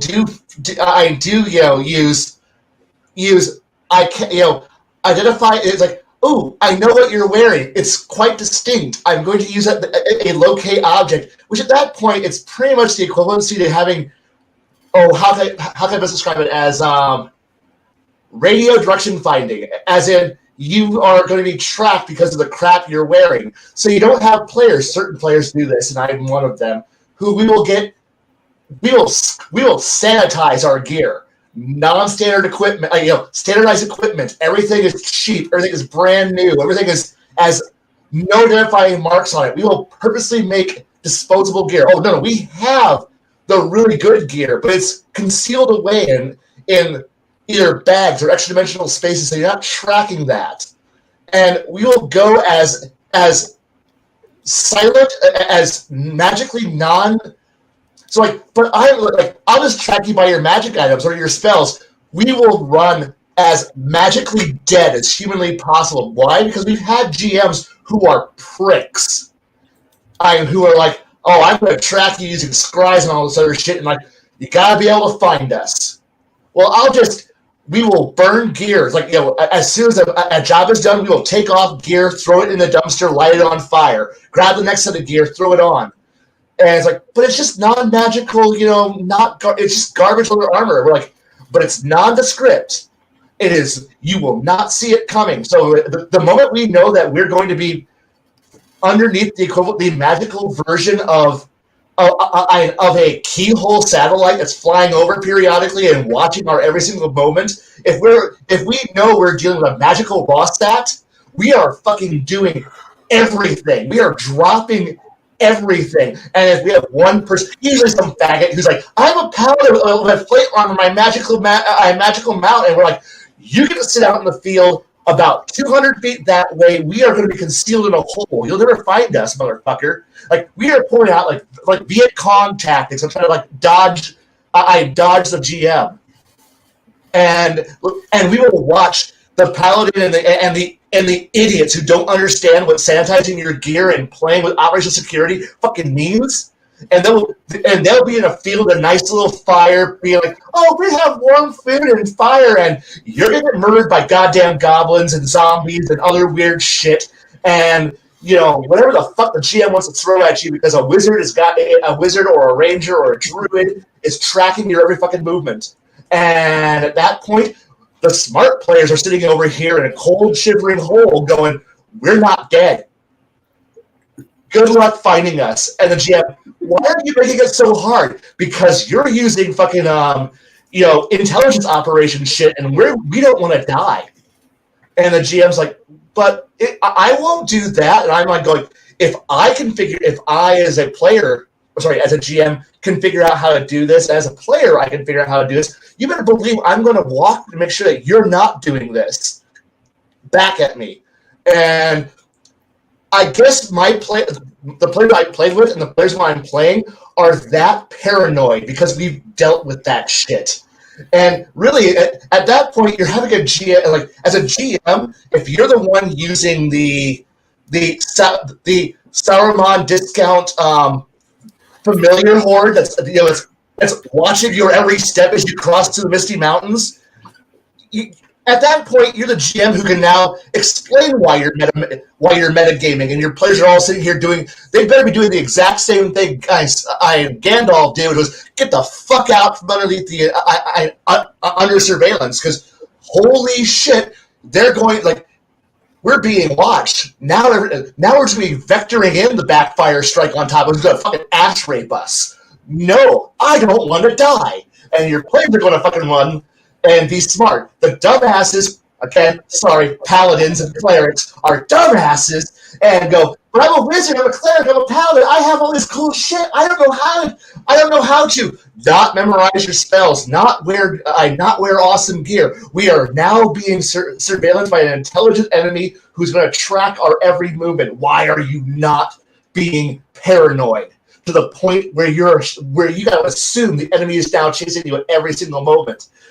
But most players don't think that way. And God bless the players who aren't that paranoid, but I am that paranoid. My players are that paranoid. Or the good ones are. The rest are just dead meat that on whatever day I decide that, you know what, fuck you. Eat the entire army of evil, because they're smarter than you, and you guys are all just parading around as though you're the fucking 13 dwarves from The Hobbit. We're too stupid to figure out how to avoid shit. That's how you handle. the GM, unless you plan on literally showing an intelligent enemy where hopefully if you're smart, you're vectoring in all of the slowly moving trap of the environment around you. Like the noose slowly, gradually tightening around the party, and the party going blissfully going, we're just adventurers, we're the heroes, nothing bad will ever happen. Hopefully you have a ranger or a druid or somebody intelligent in the party who has 2 brain cells that are fucking firing today and goes, we're being tracked, right? Well, of course we're being tracked. We're the heroes. The bad guys are... No, we need to either reverse course, change our direction, start being smart, and start evading the trap. Figure out where the trap is, and at that point, hey, Ranger, start figuring out where the enemy is now tracking us so we can avoid it, so we don't die. And so, yes, if you assume that you're playing, if you're going to start using intel gathering tactics, assume your players are paranoid as fuck and are going to start doing things that are bordering on like intelligence and operation levels of craziness. So, yeah. How do you put up, or how do you deal with sympathetic magic, like people who grab hairs, fingernail bits, and blood? How do you guys handle that? You weren't engaging in operational security. Why weren't you cleaning up your shit behind you? Fuck. Carry bleach with you. Start casting it all over the place. Yeah, you poop in your bags of holding before all consent. That's right. But no, at that point, shit happens. You gotta deal with it. You can't. Rarely. You can't be 100% perfect, and you pray that whatever they're tracking you with is hopefully getting consumed, or you realize that eventually you are going to have to get tracked, and you are going to have a fight eventually. But when you have a party of 5 to 6 players, not everyone knows how to gather up their own shit, and we'll get us all caught anyway. Fuck. I almost kind of want to learn how to play. Was that game Paranoia, and play with Kai. It's not what you think. It's not what you think. It's not what you think. That's disappointing. The word paranoia is a misnomer at the very least. It's more of a goofy game. It's more of a tongue-in-cheek. It is. It's a great night. Yeah. What was the other one? It's a good one shot to sort of cleanse the palate of just a lot of things like Kai was talking about, that whole sort of just absolutely hardcore mentality I find really weird in fantasy games where the bad guys and the good guys are using mental thought processes to get to. The thing here is that it's not actual. Okay, we think you think that it's a recent thing. Bounty hunters, rogues who have been rogues doing certain tricks like using the branch to fucking clear out your tracks behind you. That's not no. I get where you're coming from, but it just seems like. But the thing is that magic adversarial mentality from a DM that you've had experience with. Oh, it is adversarial. The moment you're bringing in surveillance and scrying tools, it goes from being fair to you're now against an enemy who's intelligent. You gotta outsmart. If I'm using it, you better realize that if I'm deploying my equivalency to surveillance devices that are overflying areas, or I'm surveilling things, you better believe I'm planning something, and you better plan accordingly. It's abusive, and it's not really abusive, but it's a good way for players to gather information.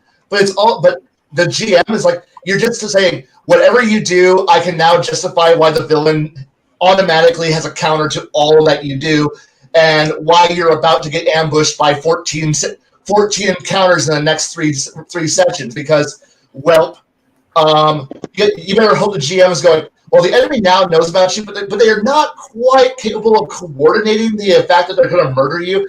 Because I'm used to players who do things like they figured out how to do command and control. They figured out how, and the thing is, it sounds all modern, but magic in most of these fantasy settings are it's not like it's a new thing. It's been around for thousands of years. Well, my character's a wizard, and it's so rare in our area. Sending is not a rare spell. Like all these spells that are detect magic, not a rare spell. Locate object, not a rare spell. These are the foundations of what you could detect living, detect undead, not a old spell. You should be planning not news. These aren't new rare random magics. People who are combat, and we have combat mages out there, or people who specialize in divination, or fill in the blank, and everyone's been working with this shit. So we act like magic is a strange thing and we only ever use it by what the book defines.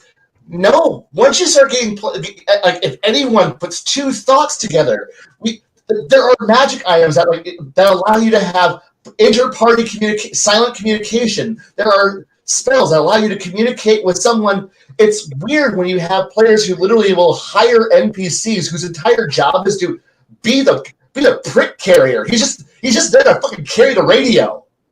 And his entire spell is you're going to memorize only sending spells. Why? Because I need to be able to control a group. And he's acting as the center point for a communications thing. Why? Because that's smart. And nobody would have thought about doing that in my fantasy world, because nobody thinks about using magic besides I cast Fireball or Lightning Bolt. I cast a Melt's Acid Arrow, some magic missiles, and that's all they ever do. Occasionally, I cast Teleport. Fuck no. Why aren't your wizards and clerics and sorcerers and druids literally being battlefield control officers who are literally able to run empires as a communication network? Why aren't they literally just going out there and hitting clerics, hitting mages over the head and locking them in cages to be the fucking backbone of an entire nation communication grid? Why? Well, magic is rare. Bullshit, because you're in a party where out of 8 people, 6 of you cast magic. So magic ain't rare. Well, because I use the fucking Copernican model of mediocrity.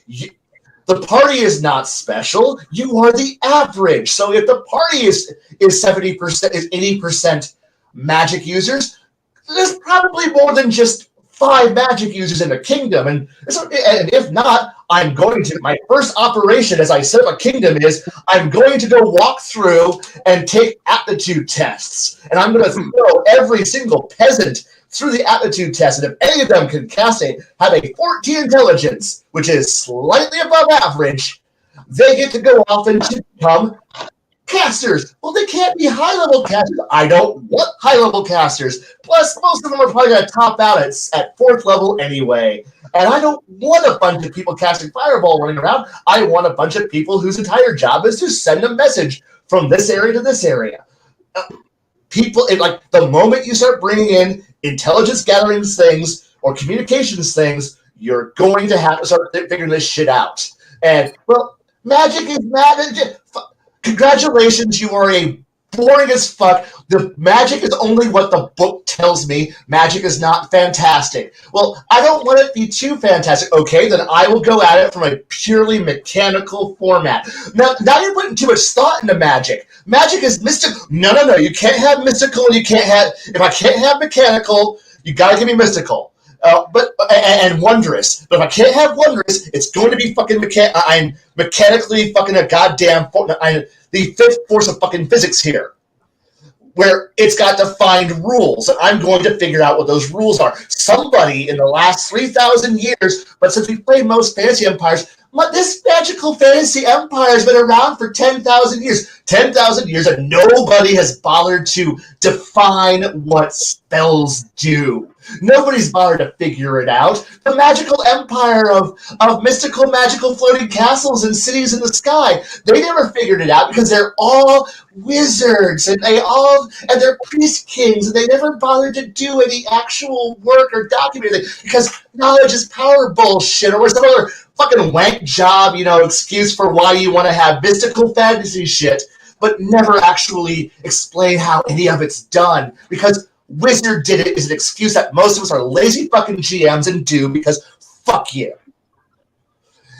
And so I have had players. So yeah, I'm sorry I've been ranting. I ran off in a random wander direction, but I'm sorry. I'm tired of every fucking GM and fucking Magic users being some fucking The player's handbook doesn't say this. Oh, congratulations. This is why nobody fucking does anything with Magic.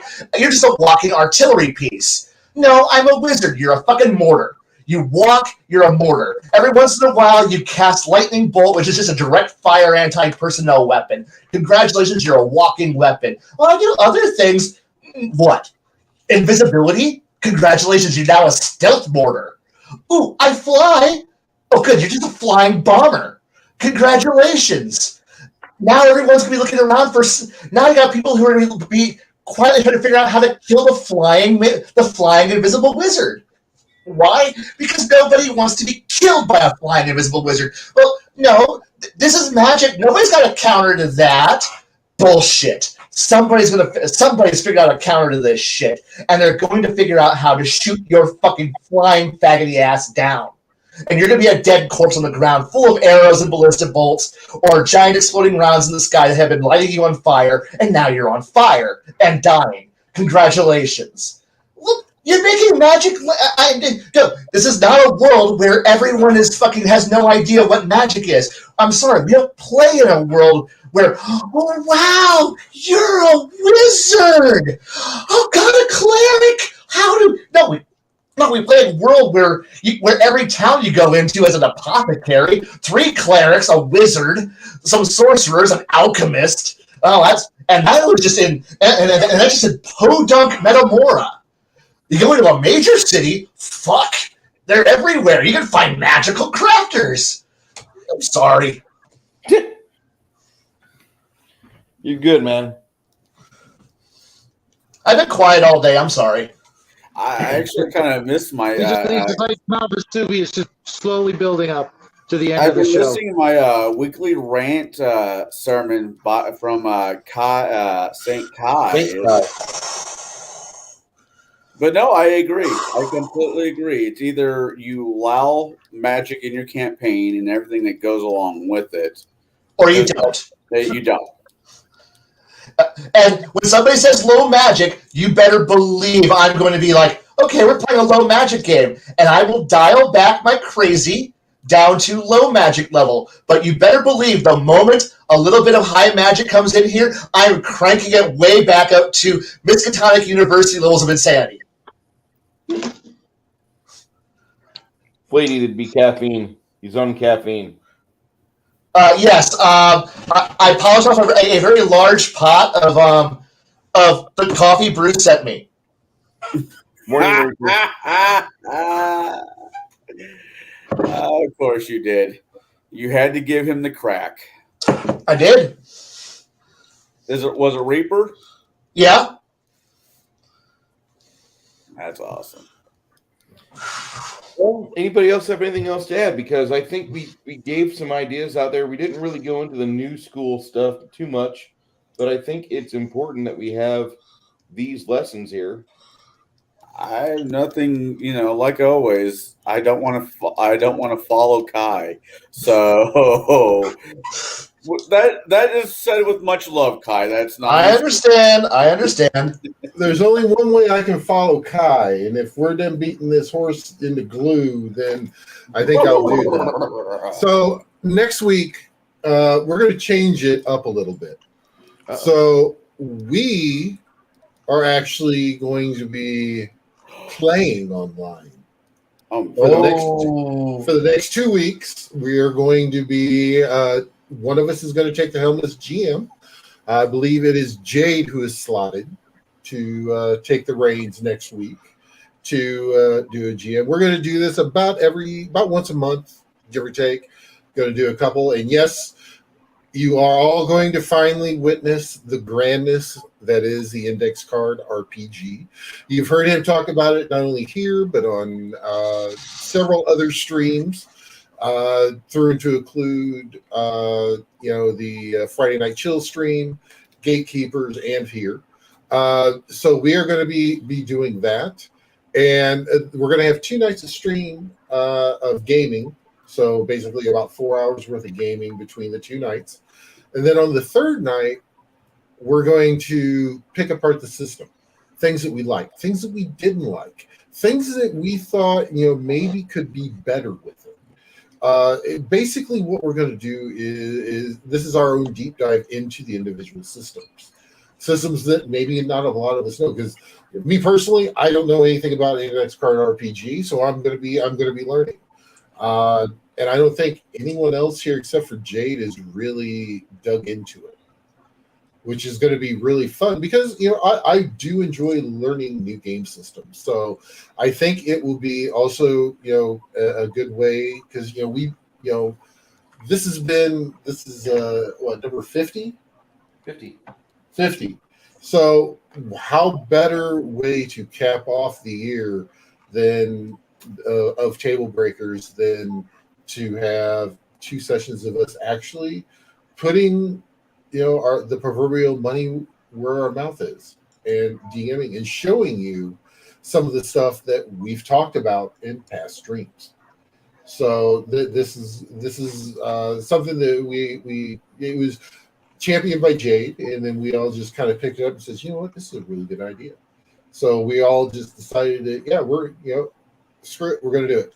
It's one of those things. I think it'll be good because, number one, it showcases different systems. It showcases our DM abilities.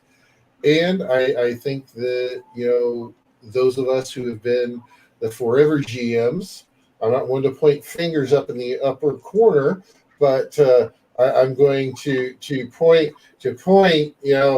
point fingers at people and that have been the forever GMs. They have not had really a chance to play, and this is going to give us a chance to play. So definitely make sure we do tune into that. Bruce, you had put in there you wanted the last 15 minutes or something. Yeah, I just wanted to really talk about the cryptids that we know and love, like Bigfoot and Sasquatch, and for those of you in South Carolina, the Lizard Man. And there's a bunch of creepypastas all over the internet. There's some funny blob squatch photographs all over the web.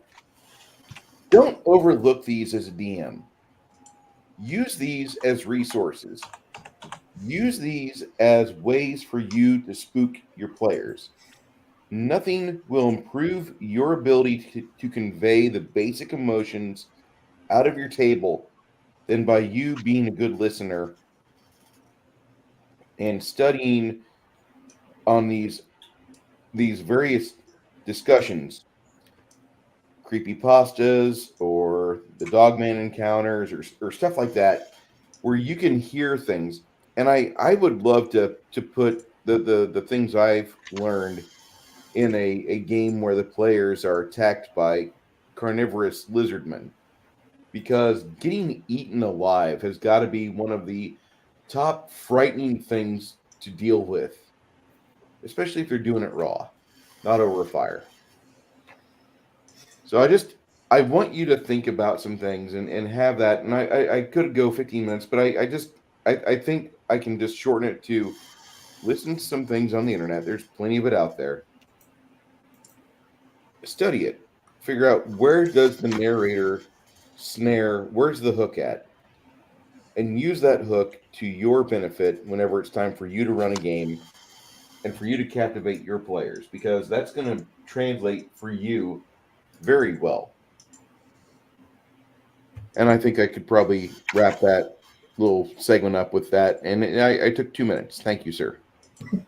Yeah, make sure you do like it. Like if you do enjoy the content, like, subscribe, share it. We definitely do appreciate that, both myself and Bruce, where this is being simulcast at currently. We are looking possibly, this is, coming up, we're actually doing this on all 6 of our channels at the same time. It's something we're kind of playing around with and seeing if we can actually do. So then, you can support your favorite member here of the TableBreakers team. But definitely make sure that you do throw out those likes and subscribes and the shares, and you just throw it in if you got discords or gildeds, you really like it, think that other people would like our discussions, throw it in there, throw a link. We definitely would appreciate it. So I think that pretty much does wrap it up for us on this one. I do want to thank Shadow for moderating the past 3 weeks. Well done, sir. Definitely did Thank enjoy you. it. Thank you, guys. It's been a lot of fun. This was a very good topic, and we did have a little powwow, kind of figured out what we're going to be doing. So we've got pretty much most of the streams figured out from here into the middle of next year. So and just with one little meeting and everything else. So it definitely did help to do that, to kind of give it a little bit more structure, so we weren't coming up at the flying by the seat of our pants. And definitely we have enjoyed you guys here. So you know what, Kai, since it was your birthday yesterday, why don't you take us out? No. There you go. Saw that coming. All right, well, I tried. Good night, everyone. I know you tried. All right, so let me go ahead and round this out then. I'm going to use. I've used this before, and I'm going to use it again because it's a great one to use. My buddy NZ, who was in my chat earlier, I don't know if he's still listening or not, but I'm gonna steal his stuff. Yes, Skeletor is telling us exactly what Kai just said. But time is a very finite resource, and tonight you use some of that resource to listen to us, or even on when you're watching this after the fact. We definitely thank you for spending that valuable resource with us. We thank you very much, and good night, everybody. Take care. See you next Bye, week. everybody. See you soon.